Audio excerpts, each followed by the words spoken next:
Welcome to Monday Morning Coffee with Inside the Firm. Each week, our hosts will be interviewing local, regional, and national business leaders to give you an inside peek into how they lead their business to success in the ever-competitive business climate. Welcome to another episode of Inside the Firm. This is your Monday morning podcast. I am your host, Alex Gore. I'm here with John Taft, and he is a partner at the renowned architecture firm Backen and Backen. He's been instrumental in designing some of California's most renowned wineries, including Dana Estates, Davis Estates, Larkmead, and many more. His restaurant work is also equally distinguished, and the restaurant that is at the Phantom Creek Estate was lauded as one of the best places to eat anywhere this year in 2021 by the Globe and Mail. John, welcome inside the firm. Morning, Alex. So before we kick it off and dive into the nitty-gritty, if people don't know who your firm is, one of the reasons why I knew your firm, and honestly, I'll admit, I didn't put the two and two together until this morning. So I saw Mila Kunis and Ashton Kutcher talking on, whatever TV. And if anyone's ever seen it in their house, it's iconic. Know what? I'll share my screen here and people will be able to see it here just in a second. So for people on YouTube, let me hit share. And it's so funny because I recognize that sort of architecture. And then I saw your firm's work and I'm like, well, know what? Maybe I should look around their projects and find out which house it is. And it's just labeled there. It's just labeled. You can see them in the pictures, they're just in there smiling. Yeah, right there. But this just speaks to the level and the quality of architecture that you do at your firm. So before we get into any nitty-gritties, could you take us maybe down the path? You went to University of Southern California. Did you always know you're going to be an architect? And you're a partner at what I consider a very famous firm. What's funny is anyone who's not an architect, none of our friends know who firms are. You know what I mean? You're just John the architect, right? How did you get not only to this firm, but what was it like kind of moving up to partner? Great. Yeah, I give kind of a quick summary of that. Growing up, I went to a school called the School of Creative and Performing Arts in San Diego, which I did art like painting, drawing, but we had all kinds of theater and other aspects of it. Wanted to be an artist. My older brother went to school for art in college and to become an artist and ended up being an engineer. And he's considerably older, and so I decided to look around a little bit and found architecture. Went to a summer program at USC for like 2 weeks, like an introduction to architecture when I was in high school, and completely hooked. And of course, I went to school there because the same, it was like just the way to be in. And being in LA, and there's so much going on at the time, so that was really my introduction to it. And then I had the great fortune, I worked at Moore Revere, which is Charles Moore's firm with John and Buzz in Los Angeles in the 80s. I'm dating myself.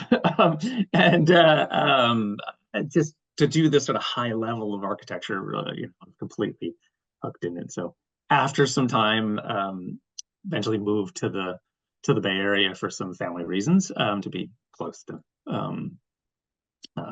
parents things. Yep. And I really stumbled into Howard Backen. So Howard had gone, his college roommate was one of my professors in college. And so it's like this like weird thing. And he had an office in Sausalito, which was like right next to where I had moved. And so it just kind of came together.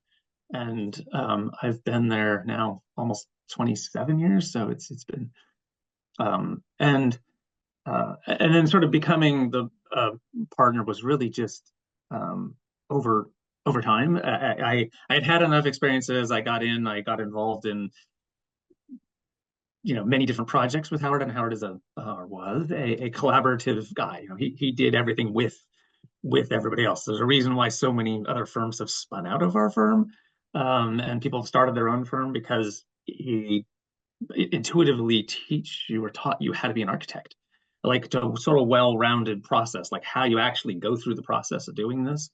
And in that, I also took on the responsibility of like hiring everybody and, Yep. and doing it just over time morphed into this. And then we've had a succession plan, and we've now implemented the succession plan. Um, uh, you know, Yeah. One of the that's been an interesting it's so process. funny that you said, you moved to the area, you knew some people. One advice I give to young people, I learned this. So I was applying to work in New York, and I got a job for a while with Daniel Liebskin, but one of the questions was like they weren't going to interview me. I got the feeling unless I was moving there.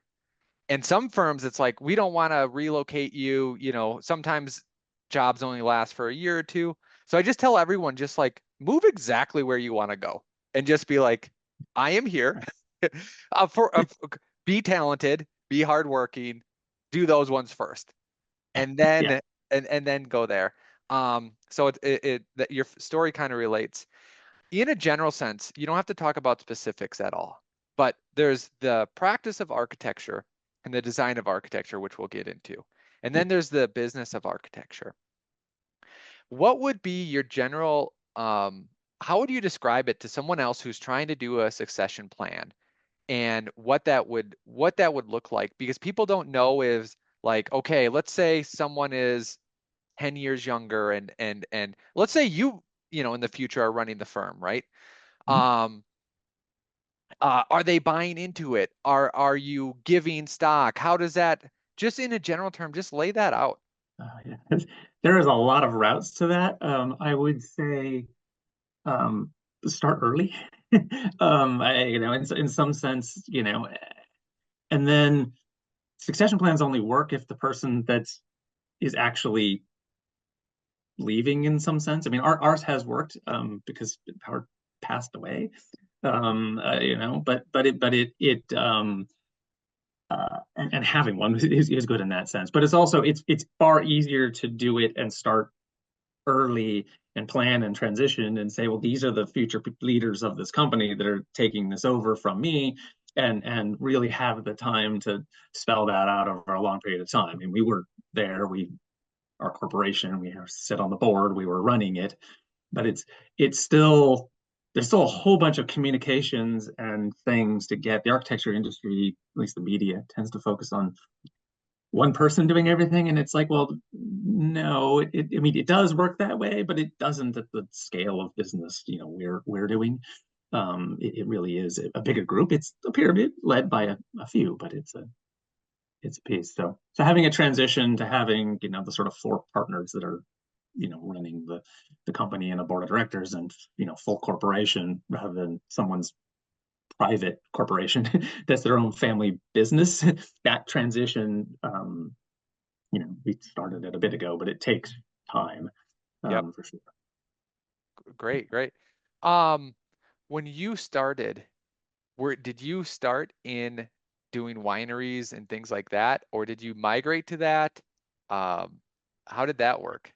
Yeah, I mean, I started in my first job at Charles Moore, building architectural models, and I did their photography, I did models, I did a little bit of old school ink on Mylar drafting with the punch pin days, and a lot of their marketing material and stuff. But I really ran their model shop, and I left that job partly to I went and took night classes to learn AutoCAD, and so I could get into drafting. And so I did all kinds of things in several jobs after that before I got to this one. So everything from skyscrapers in China Yep. to stuff for like the military to a whole bunch of McDonald's tenant improvements, like just whatever I could get for the firms I was doing to get as much experience and well-rounded as I could. And when I landed in this job and started with Howard, the opportunity to do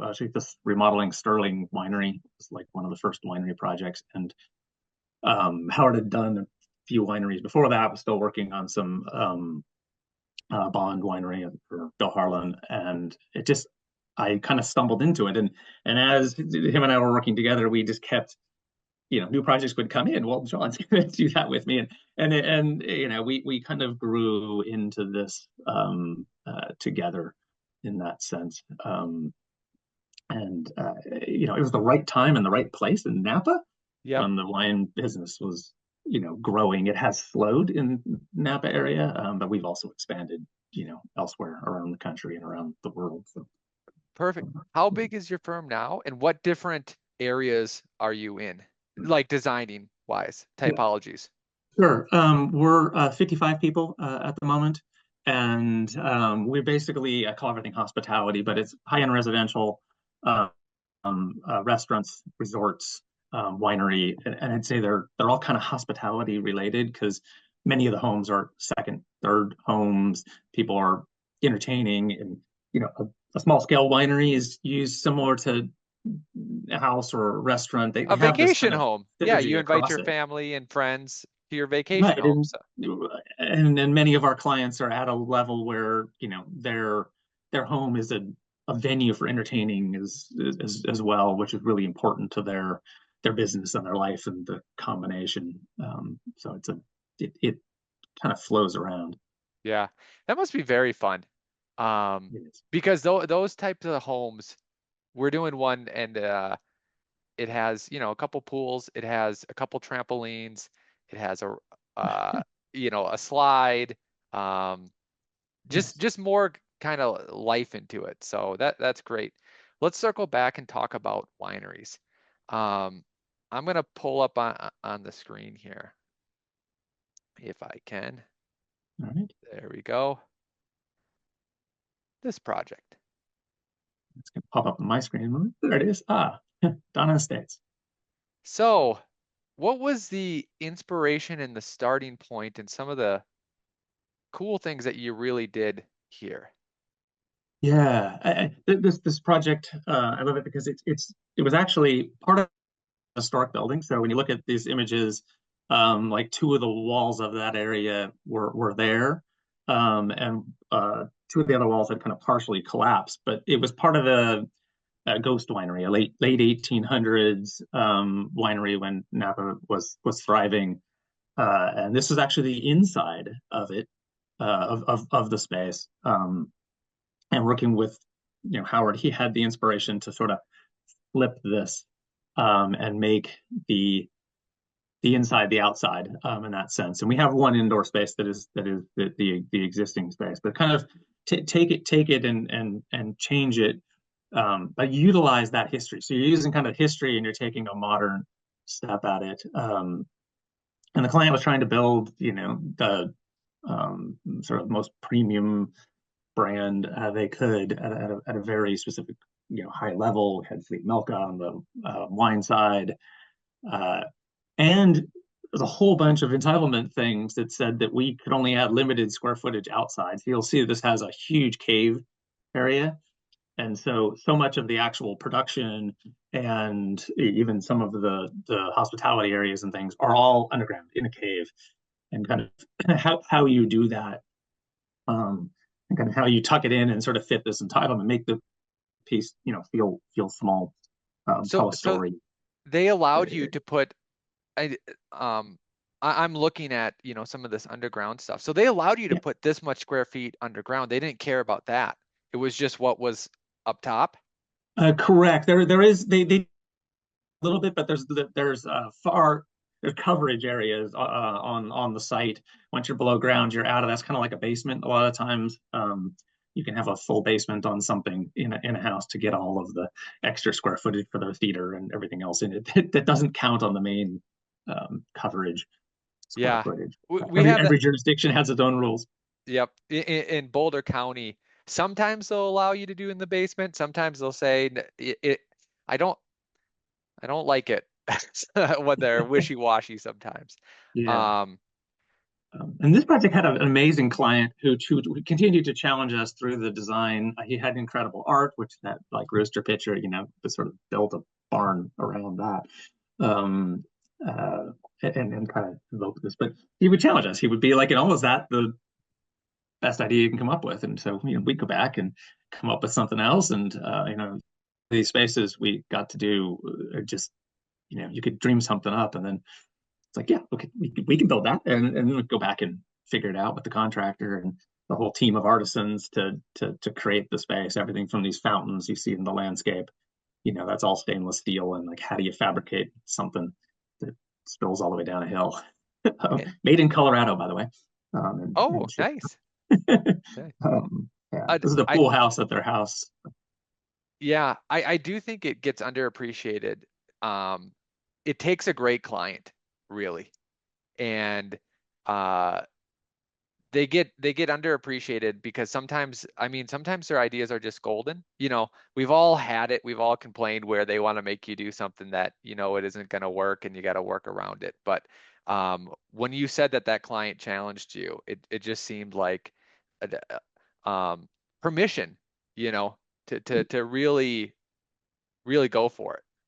Yeah, it definitely was. One of the rooms you saw in there, the sort of round room, which is board form concrete and a copper step ceiling, where the entire ceiling is the chandelier essentially.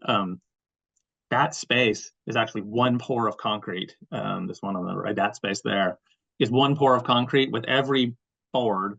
And it was matching some existing grades and a piece of collapsed cave. And so it had a change in level. There's a handicap elevator lift tucked in there. There's all these things happening. That skylight is all copper that's been Wow. patinaed. It's perforated around the edge, so the fire sprinklers, the acoustics, the other stuff is all the mechanicals hidden in there. It's got a projector light that comes in from the top as you access from the roof. It's like, so you're creating this theater space. It's like a guest is going to be here for an hour or two, taste wine, have maybe a bite of food with it, and tour it. And so you're creating this mood for them. So you get these opportunities to create these amazing, amazing experiences or spaces that are I said they're like theater. I use that from my growing up around the theater as a kid. Yeah. It's a similar feeling. Beautiful. Let's take a look at the Davis Estates. Yeah. Same thing, where the inspiration behind it, what were some of the challenges or opportunities with this one? Yeah. So the Mike Davis, the client, had a lot of big ideas, as you say. So like that round room with the octagon in the middle was, his part of his brand, his phase 5 room.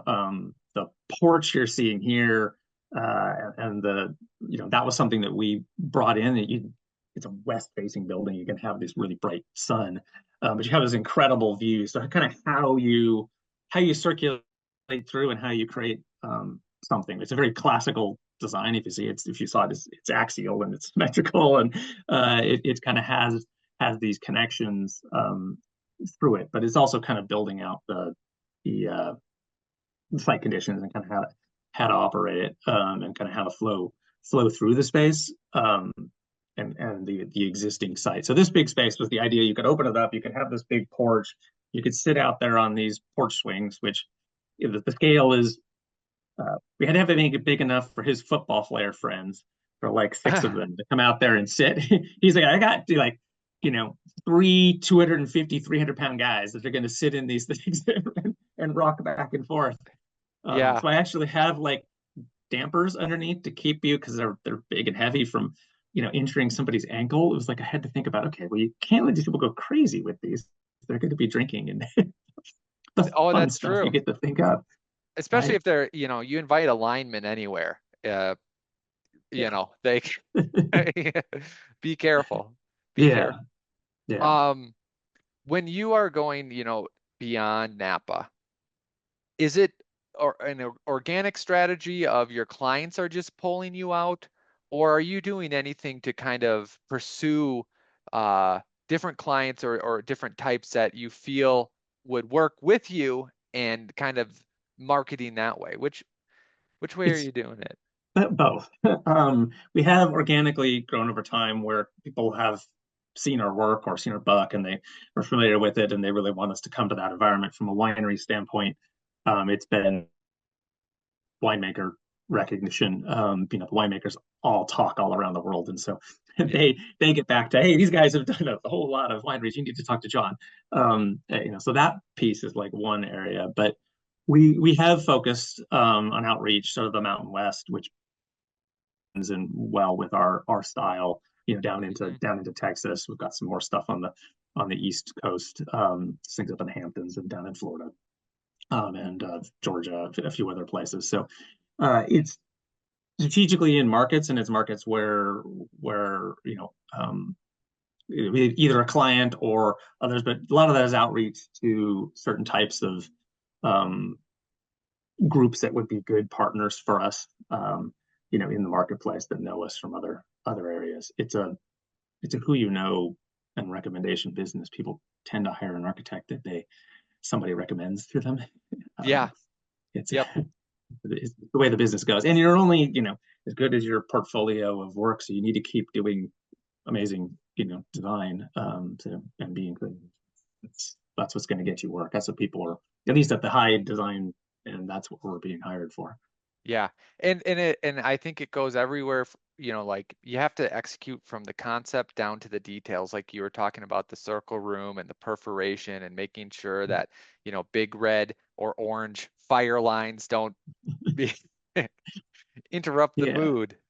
Yeah, no, it's a lot of pieces, and then part of that is also, and I think that what makes us unique, one is that I think we do a bigger scope, that we really come from very early in a project, and do more of it, but also we do collaborate with a lot of others on these projects, and even with the contractors. Like I have nothing better than having a team where it's owner, contractor, and us, all there early in the project and Yep. talking about it, and you're bringing in all kinds of artisans and others, and everybody is agreeing and working on it. There's mock-ups and there's all kinds of things that not this sort of design bid, take the low bidder, like, Yep. since it's not really the architecture we're in.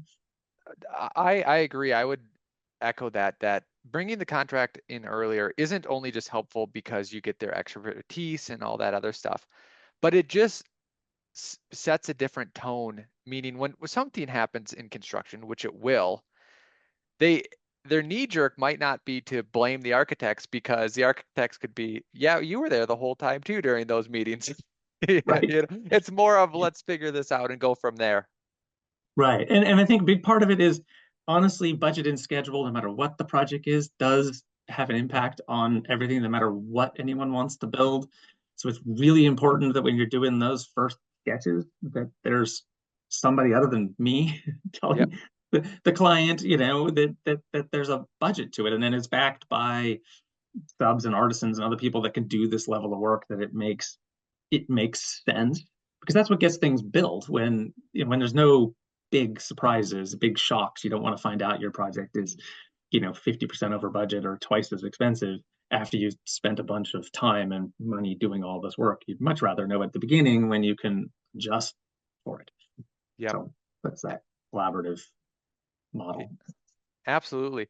Well, uh, John, if anyone wants to see more of your work, where can they look at to find the firm? And any message you want to leave with our audience, the floor is yours. Right. Well, backenarch.com is our website. That's one place to look.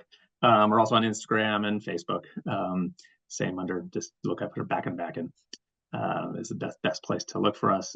We have a book called From the Land, which is a Rizzoli press. You can also find that on Amazon. Um, and those are the best places to start. I think if you Google us, we show up pretty well too.